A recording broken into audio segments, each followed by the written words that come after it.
Bonjour ou bonsoir, chers auditeurs et auditrices de notre chaîne radio-télévision Nuru ya Mashariki, selon les coins du monde où vous vous trouvez. Bonjour ou bonsoir à vous, chers amis qui êtes aux États-Unis d'Amérique, au Canada, vous qui êtes en Océanie et en Europe. Bonsoir à vous qui êtes dans la région de Grand Lac, au Rwanda, à Goma, à Rutshuru, à Lubero, à Walikale, à Bukavu, à Uvira et ailleurs. Au sommaire de notre édition du 27 octobre 2024, nous avons les principaux titres. 1. La sécurité dans le territoire de Walikale. 2. Coup dur encore dans la forêt de Kibira au Burundi. 3. Kinshasa, la justice. 4. Kareye au Sud Kivu.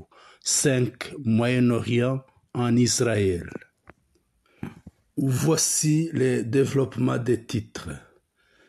Sécurité dans le territoire de Walikale. Après la prise de la localité de Minzenze en direction de Pinga dans le Walikale, hier soir, une bombe est tombée à 5 km de Pinga et des sources nous apprennent qu'en l'après-midi de ce 27 octobre 2024, des éléments en uniforme militaire de l'ARCM 23 commencent à se faire voir dans les collines environnantes de Pinga. Hier à Minzenze, les hommes de Corneille Nangaa ont capturé un capitaine des FARDC connu sous le nom de Mbengwa. Des sources sur place à Pinga nous ont dit que les unités FARDC se trouvant à Pinga ne veulent plus combattre la RCM 23 et ça se confirme par les propos d'un officier des FARDC de la DEMIAP pour qui les deux régiments qui sont à Pinga ne sont pas à mesure d'affronter la RCM 23, mais plutôt ils pourront s'allier à lui et tourner leurs canons contre les forces loyalistes.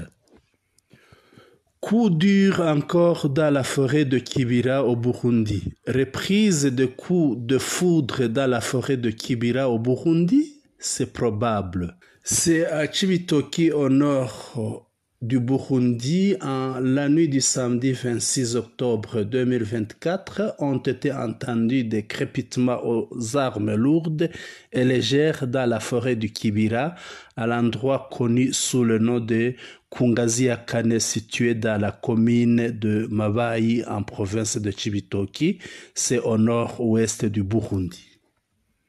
Des sources militaires disent qu'il s'agit d'une position des FNDB, Forces nationales de défense du Burundi, qui avait nouvellement été installée à cet endroit qui venait d'être attaqué.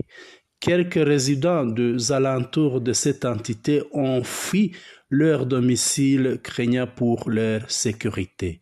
Les commanditaires de cette attaque n'ont pas jusqu'ici été identifiés. Très récemment, des éléments de FNDB, FDLR, FLN et de l'unité Satan 2 des FARDC étaient reportés morts en ce même endroit. Le bilan de cette attaque d'avant-hier vous sera présenté à très bientôt. Kinshasa, la justice. 3 personnes sont interdites de quitter le territoire national sur demande de l'IGF à la Direction générale de migration DGM. Elles sont accusées de détournement de plusieurs dollars bloqués par le Trésor public pour la construction des centres de formation professionnelle dans la province du Kasaï et du Grand Bandundu. Il s'agit de Antoinette Kipulu Kabenga, ministre honoraire de la formation. Monsieur Michel Kabeya Biaye, DG du groupe Agimex SARL. Daniel Madimba Kalonji, DG de société Shamaya Company Service Siri. ministre honoraire de l'enseignement supérieur et universitaire, ainsi que des affaires foncières.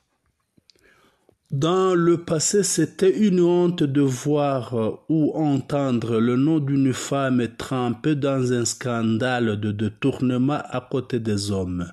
Mais aujourd'hui, c'est devenu une pratique courante. Et c'est ça aussi l'émancipation de la femme? Karehe au Sud Kivu. Le parc de Kahuzi-Biega est en danger. Le parc national de Kahuzi-Biega est aujourd'hui menacé par une exploitation anarchique de ressources. Des arbres y sont abattus illégalement pour la fabrication de planches qui sont ensuite vendues dans les territoires de Kabare, notamment à Irambi, Katana, dans la province du Sud Kivu.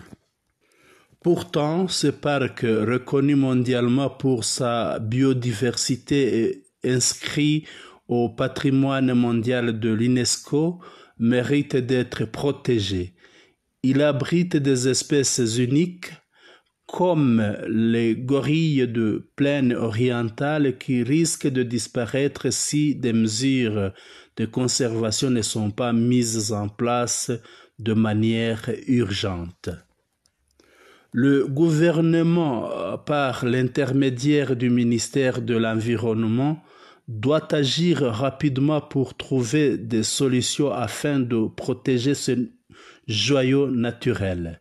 Sans une action décisive, le parc pourrait subir un déclin irréversible compromettant à la fois l'écosystème local et les moyens de subsistance des communautés. Ceux qui exploitent ce parc ne sont autres que les groupes armés qui y vivent, notamment les FDLR et autres. Moyen-Orient, Israël.